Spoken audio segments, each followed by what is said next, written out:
This is $3 Japanese yen. This is the end of last year, December, during Christmas time. That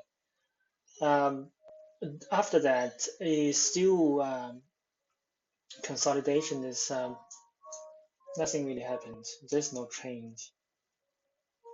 But what I'm looking for is here, like this could be A B C D E, and if we check this 4-hour chart, I'm thinking there's a pattern here. So, oh, sorry,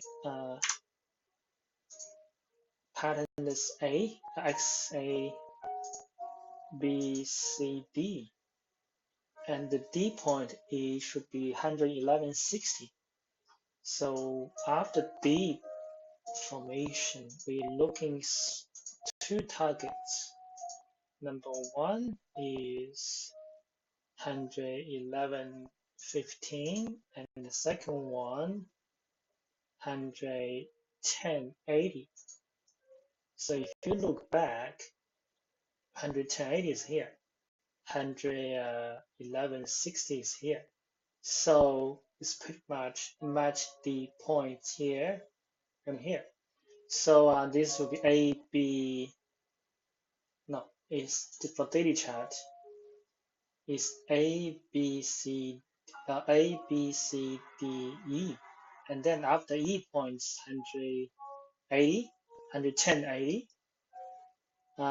we would be careful that it's probably heading up from this point. So for last week, specifically last Tuesday, next week, specifically next Tuesday, and we can short. Have a look at this point. We can short here.